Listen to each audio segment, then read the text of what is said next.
Marcus Webb had spent 3 years saving for his pool, 3 years of skipped vacations, packed lunches eaten at his desk, and weekend overtime that transformed him from a person into a spreadsheet. At 42, he'd finally crossed the finish line. A pristine, resort-quality saltwater pool in his backyard, complete with a waterfall feature, heated jets, and a deck made from sustainable teak that cost more per square foot than his first car. He stood on that deck now, coffee in hand, watching the morning sun catch the water in crystalline patterns. The pool was his kingdom, his sanctuary, his proof that discipline and sacrifice meant something in this world. The sound of the gate latch, unmistakable, deliberate, wrong, made his spine go rigid. He turned to see Karen Hendricks leading a parade of children through his side gate like she owned the place. She was already in her swimsuit, a bright neon cover-up draped over her shoulders, designer sunglasses pushed up on her head. Behind her came 6 kids, maybe 7, a mix of her own children and what appeared to be half the neighborhood. "Karen," Marcus called out, his voice steady but his chest already tightening. "What are you doing?" Karen turned with the confidence of someone who'd never been told no in her life. She was the type of woman who complained about everything: the crack in the cul-de-sac pavement, the overly aggressive landscaping of the Asian family 3 doors down, the audacity of the food truck that occasionally parked at the corner. She'd been featured in exactly 0 neighborhood meetings, but somehow everyone knew her grievances. "Marcus, perfect timing," she said, already corralling the children toward the pool steps. "The community pool is closed for maintenance today. Some issue with the chlorine system. I told the kids we could use yours since it's basically the same thing. A pool is a pool, right?" "No," Marcus said flatly. "No, Karen, it's not basically the same thing. This is my property, my private pool." "Oh, come on." Karen waved a hand dismissively, already sitting in one of his lounge chairs, the expensive ones, the restoration hardware ones he'd agonized over for 2 weeks. "You can't possibly use all this water by yourself. It's wasteful. Besides, the kids need to cool off. It's going to be 93 degrees today." "That's not my problem," Marcus said, moving toward the gate. "You need to leave. All of you." One of Karen's daughters, Sophie, he thought 10 years old, was already in the water, her screams of delight echoing off his fence. The other children were stripping off their shirts, kicking off their sandals with the shameless chaos of pack animals discovering fresh territory. "Marcus, don't be like this," Karen said, her voice taking on that aggrieved tone he'd heard dozens of times at neighborhood events. "This is exactly the kind of gatekeeping mentality that's ruining communities. Pools are public spaces, essentially. They're not public if they're on private property," Marcus said. "And you're trespassing. All of you. Get out of my pool." "It's just water," Karen said, now reclined in his lounge chair like she was at a resort. "You're making this into something it's not." Marcus felt something break inside him, not in a violent way, but in a calculating way. A switch flipped. He'd spent too long being reasonable, being the good neighbor, the quiet guy who didn't make waves. He'd worked too hard for too long to have his boundaries violated by someone who thought the world existed for her. "Convenience, you have 5 minutes to gather your children and leave my property," he said quietly. "After that, I'm calling the police." Karen's face flushed red. "You wouldn't dare." "Watch me." He went inside, his hands shaking more from adrenaline than anger. He pulled out his phone and opened the Notes app. He started documenting timestamps, Karen's exact words, the number of trespassing children. He took photos through the sliding glass doors, showing them in his pool without permission. By the time he looked up, the situation had transformed. Karen was still there, but now she was on her phone too, her voice raised. "Yes, I'm at my neighbor's pool with my children. He's being completely unreasonable and refusing to let us use his community water feature. Yes, that's Marcus Webb, 47 Pinewood Drive." Marcus went back outside. "Get off my property, Karen! I'm calling the police too," she snapped. "For threatening my children. I haven't threatened anyone. I've asked you to leave. Twice." The children sensed the shift in energy and stopped splashing. Even Sophie, mid-cannonball, froze at the edge of the diving board. "Everyone out," Karen announced, her voice shaking with righteous indignation. "We're leaving. My lawyer will be hearing about this harassment." The children scrambled out of the pool, dripping onto his deck, leaving wet footprints across his new teak. Karen gathered them with theatrical efficiency, shooting Marcus looks designed to make him feel like a monster for not wanting his property invaded. At the gate, she turned back. "You know what your problem is, Marcus? You think you're better than everyone else. You think your property makes you special. Well, it doesn't. You're just another selfish man who—" "Goodbye, Karen," Marcus said, and closed the gate firmly behind her. He stood alone in his backyard, listening to the water drip from the pool deck, and felt the first spike of true cold hatred. Not for Karen, she was just being Karen, but for himself, for the 17-year-old Marcus who'd been taught that being nice was a virtue, for the man who'd paid his taxes, followed the rules, and still couldn't keep his own sanctuary from being invaded. He looked at his pool, now contaminated by their presence, by their presumption, by their casual disregard for ownership. He pulled out his laptop and began to research. By sunset, Marcus had drafted the framework for something that would change everything. The sign arrived 3 days later, custom-made from a fabrication shop in the next town over. It was laminated, weatherproof and absolutely unambiguous. Private property. Entry fee applies. $500 per person, $250 per child, under 12. Authorization required, violations subject to legal action. Marcus had even added a QR code that linked to a fake registration form on a website he'd created in an afternoon. It was petty. It was aggressive. It was also perfectly legal. His property, his rules, his consequences. He bolted the sign directly to the inside of his gate, visible from the street but clearly on his side of the property line. The symbolic declaration of a man who was done apologizing for boundaries. Karen didn't take long to notice. She appeared on his porch at 8:47 a.m. on a Saturday, dressed in full confrontation mode, athletic gear that suggested she'd stopped by mid-yoga, hair in a severe ponytail, the kind of aggressive makeup that indicated she'd prepared for war. "That sign is inappropriate and, frankly, threatening," she announced before Marcus had even opened his door fully. "It's a fee schedule," Marcus said calmly. "My property is no longer free to use. You can't just charge people to— I can charge whatever I want for access to my property." That's literally what ownership means. "If you'd like to use my pool, you can complete the registration form and arrange payment through the QR code." Karen's face cycled through several emotional states in rapid succession: confusion, anger, and finally something that looked uncomfortably like fear. "You're being ridiculous. This is harassment." "No, this is boundary enforcement," Marcus said. "I'm being very clear about what is and isn't acceptable on my property. You're welcome to leave or you're welcome to register and pay. Those are your options." "I'm going to contact the HOA," Karen said, her voice rising slightly, the audible equivalent of a threat being loaded into a weapon. "Feel free," Marcus said. "The HOA doesn't regulate private residential pools or their usage terms." "I've already checked." She left, but Marcus knew this wasn't over. With Karen, it was never over, until she'd exhausted every avenue of complaint and found at least 3 people to tell her story to with maximum sympathy. By Monday, the HOA president had called.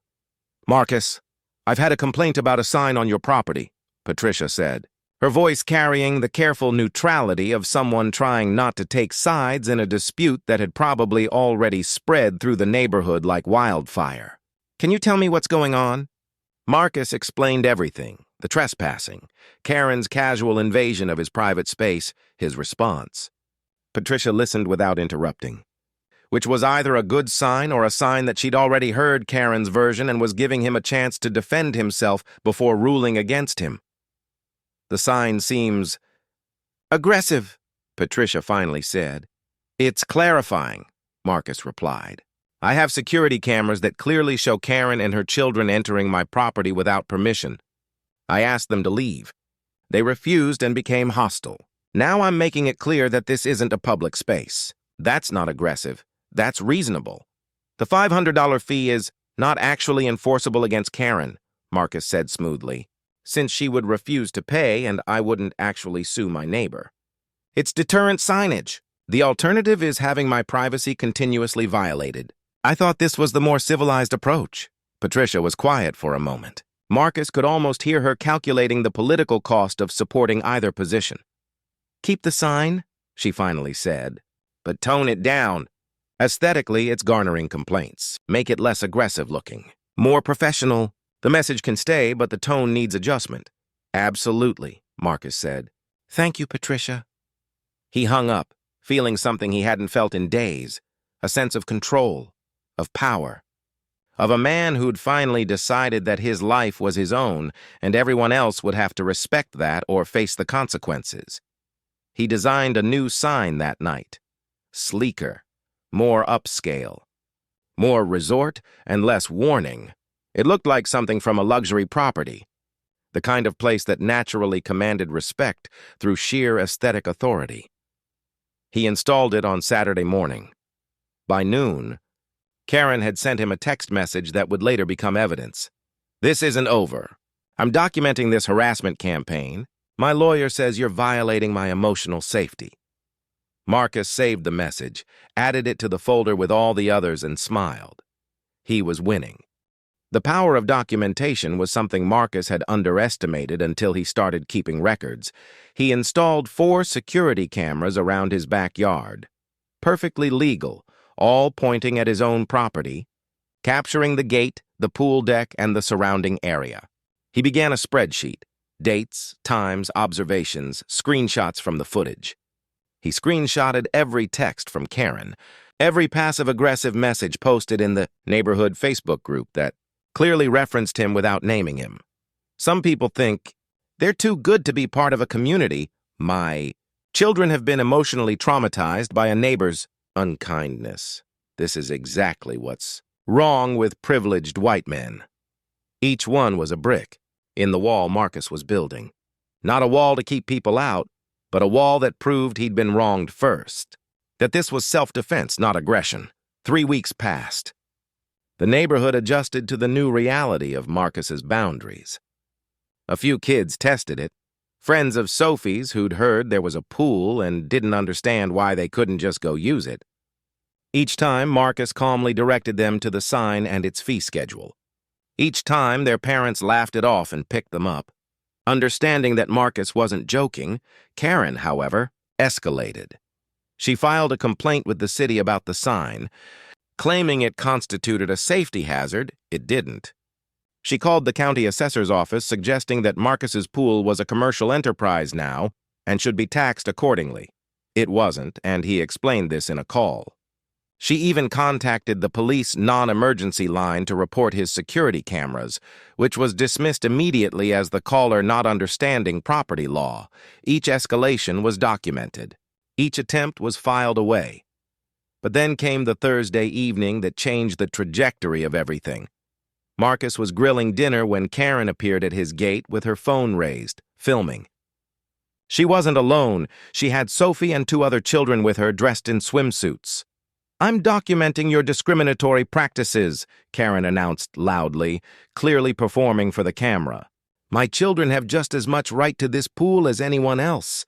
This sign is a violation of our rights as community members. Stop filming, Marcus said calmly, walking toward the gate. You're on my property line and I don't consent to being recorded. It's a public street, Karen said. I can film whatever I want. You can film the street. But the moment that camera points at my property, you're violating my privacy rights. Stop recording. Karen lowered the phone slightly, her jaw clenched. You're a bully, Marcus. Everyone on this street knows it. What I am, Marcus said quietly, is a man who's asked you repeatedly to respect his boundaries. You've refused, so now I'm enforcing them. If you'd like to use my pool, complete the registration form. Otherwise, leave. Come on, Karen said to the children, her voice shaking with theatrical hurt. Let's go. Your uncle says we can't come here anymore. I never said that, Marcus called after her. The sign explains the situation clearly. But he was already filming her departure on his phone. Already capturing the moment, the children's confused faces, the evidence of her continued trespassing. That night, Marcus copied all his documentation into a cloud drive. Not because he thought he'd need it, but because he was beginning to understand that Karen was the type of person who would eventually claim he'd done something he hadn't, the kind of person who rewrites history to make herself the victim. He was preparing for a war she didn't know they were already fighting. The next morning, a certified letter arrived at his door. It was from a law firm he'd never heard of, representing Karen Hendricks. The letter claimed that Marcus's fee sign constituted illegal discrimination and threatened him with a lawsuit for emotional damages, privacy violations, and creating a hostile environment. Marcus read it 3 times, then actually laughed until his chest hurt. Karen had hired a lawyer. Karen had actually escalated this to the level of legal action over a fee sign on a private residential pool. He forwarded the letter to his own attorney, a woman named Diane who'd been Marcus's legal advisor for his small consulting business for 5 years. Her response came within an hour. "This is meritless. She's harassing you. I can send a cease and desist. This is actually great for you. Now we have evidence of her escalation, which strengthens any case you might bring against her for trespassing." That night, Marcus went to bed feeling lighter than he had in weeks. He was going to win this thing. He didn't understand yet that winning this way would cost him everything else. The cease and desist letter worked for exactly 7 days. On day 8, Karen showed up with news cameras. Marcus was inside working when he saw the news vans pulling up to his house. Through his window, he watched as a reporter with perfect makeup stepped out of the first van, checking her hair in a compact mirror. Karen was positioned perfectly on his front lawn, not trespassing, technically, but close enough that she was clearly in conversation with the media. "And he's using his pool as a financial gatekeeper," Karen was saying, her voice carefully calibrated to sound simultaneously victimized and concerned for the broader community. "He's basically saying that only wealthy people deserve to access public water resources. Your pool is private property, not a public resource," the reporter said. But Karen was already talking over her. "My children grew up with this pool. They've been swimming in this water for 3 years before he decided to monetize it. Now he's charging us $500 a person? It's extortion. It's targeting. It's..."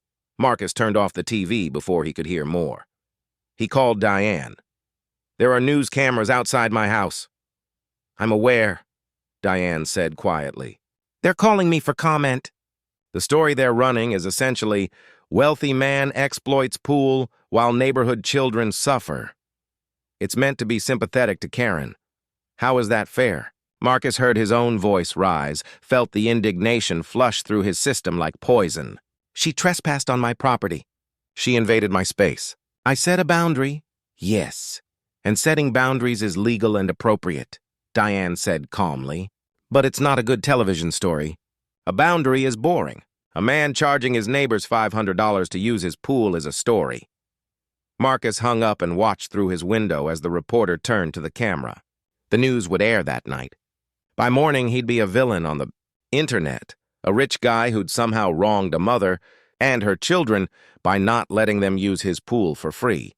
The comments started arriving by evening. "This is why I hate HOAs and gated communities. Selfish people who think money gives them the right to gatekeep resources. With climate change, hoarding water is basically a crime. His poor neighbors. This is psychological abuse. Some comments suggested doxing. Some suggested vandalism. Some just called him names that made it clear that the internet had decided his guilt without needing to know facts. By the next morning, someone had thrown a rock through his front window with a note attached. "Share the water, you monster!" Marcus felt something inside him finally break. Not the controlled snap of a switch, but a genuine fracture. His beautiful pool had become a symbol, and symbols were more powerful than reality. Reality was that Karen had trespassed and he'd asked her to leave.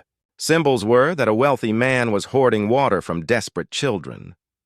Reality didn't matter in the court of public opinion. He was sitting on his couch, staring at the broken window, when Diane called. "I'm going to recommend you remove the sign and offer a public statement about community reconciliation."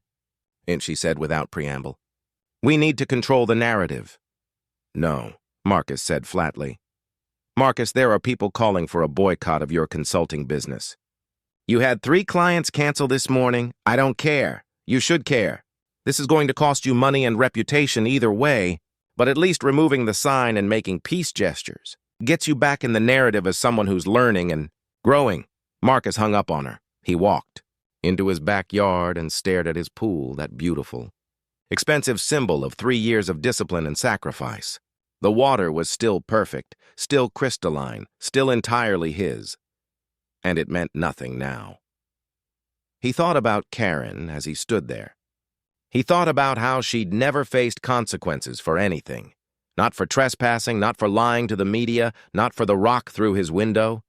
She'd simply escalated and escalated until she'd rewritten the story so completely that now he was the villain. He thought about how there was no winning this, really. There was only choosing what kind of person he wanted to be. And the man who'd installed that sign, who'd documented everything, who'd maintained a spreadsheet of Karen's violations. That man wasn't someone Marcus wanted to be anymore. That man had already lost. That night, Marcus did something that surprised even himself. He gathered together all of his documentation, all of his evidence, all of his carefully collected proof of Karen's trespassing and harassment. He formatted it professionally. He added a cover letter. And then he did something that went against every instinct in his body that had been trained to protect himself. He sent it all to Karen's lawyer, along with a note. I'm unilaterally dropping any legal claims against your client. I'm also removing the fee sign. I want this to end, but I want documented proof that I tried to be reasonable first. Then he went outside and took down the sign. It took him 15 minutes. And when it was gone, his fence looked suddenly bare, not just emptier, but smaller somehow, like something essential had been removed from the equation. He stood there in the dark, feeling absolutely nothing, and waited to see what would happen next. Karen didn't post about the sign being removed, which was surprising. She also didn't apologize, which wasn't. What happened instead was something more insidious. The story simply ended. The news crews moved on to other outrages. The internet's attention span fractured and dispersed. The boycott of his consulting business faded as Karen's narrative lost its freshness. Marcus removed himself from the situation by simply ceasing to engage with it. He stopped documenting. He stopped checking Facebook. He stopped looking at security footage. He even removed the cameras, though it took him a week to work up the motivation to do it. But something had permanently shifted in the neighborhood dynamic. When he went to the grocery store, people looked at him differently. Not quite accusingly anymore, but with a new wariness, the look reserved for people who'd been publicly shamed, as if shame was contagious. His consulting business did recover, but not completely. One major client never called again, and whenever he met with potential new clients, he could see them calculating something beneath the surface of their smiles. 6 weeks after removing the sign, Marcus saw Karen at a coffee shop. She was with another woman, and they were laughing about something. Karen looked genuinely happy. Lighter, somehow, like a burden had been lifted from her shoulders. She'd won, Marcus realized. Not legally, but in the only way that mattered, she'd successfully made the story about him being wrong. He went home and sat by his pool. The water was still perfect. Still crystalline. Still entirely his. But it felt different now, like a monument to something he'd lost rather than something he'd gained. 3 years of work, and now when he looked at it, all he could think about was Karen and the fee sign and the broken window. Sophie appeared at his gate one afternoon in early September. She was alone, which was unusual. "Hi, Mr. Webb," she said quietly, her hand on the gate latch. "I came to say sorry." Marcus looked at the girl, maybe 11 now, taller than he remembered, and felt a wave of complicated emotion. She wasn't responsible for any of this. She was just a kid who'd wanted to swim on a hot day. "It's okay," he said. "You can come swim if you want." Sophie looked confused. "Really?" "Really." She came through the gate and changed into her swimsuit in the pool house. As Marcus watched her cannonball into the water, Screaming with uncomplicated joy, he understood something about himself that was harder to accept than anger. He'd thought setting that boundary was about protecting his property. He'd thought the documentation was about justice. But really, he'd been protecting something more fragile, the idea that he was a person who was owed respect, who'd earned the right to say no, who shouldn't have to share if he didn't want to. And for a moment, the boundary had felt like power. But power that requires constant vigilance and documentation and walls isn't power. It's a prison you build around yourself. Karen didn't come by that day, or any day after. She'd gotten what she wanted. Not access to Marcus's pool, but something much more valuable. Proof that she could make someone's life difficult enough to bend his boundaries. She'd learned that escalation worked, that the internet had a short attention span but a long memory for certain stories, and that a man with a nice pool could be made to question his right to have it. Marcus swam alone most days, sometimes with Sophie when she could get away. He never formally opened his pool back up, but he never closed it off again either. He let it exist in a kind of limbo, private enough to retain his dignity, open enough that he didn't have to constantly defend his choices. The HOA never followed up on the sign, which had been removed so quietly that most people didn't realize it was gone until weeks later. 1 year after the original invasion, Marcus ran into Karen at a neighborhood event. She smiled at him, a genuine, uncomplicated smile, as if none of it had happened, as if she didn't understand what she'd done, or perhaps understood perfectly well and was already moving on to her next grievance, her next battle, her next neighbor who would eventually learn what Marcus had learned, that there's no winning against someone who doesn't believe in the rules you're fighting within. He nodded back and turned away. That night, Marcus opened the pool gates fully, installed a simple sign that said "Welcome," and left his back door unlocked. The next day, Sophie and 3 of her friends came by to swim. He ordered pizza. They played Marco Polo until sunset. His pool was just water again. No symbol, no statement. No boundary or weapon or monument to anything except the simple fact that on a hot day, it was nice to swim. He'd lost the argument with Karen completely. He'd lost the narrative. He'd lost the victory he thought he was fighting for. But in losing all of that, Marcus Webb discovered something unexpected. He'd also lost the constant, grinding weight of proving he had the right to something that had been his all along. The pool still cost him everything to build, but the freedom to actually enjoy it, to stop defending it, to stop weaponizing it, to stop letting someone else's trespassing define his own boundaries, that turned out to be worth more than all of his victory. It just took him a year and public humiliation to figure it out.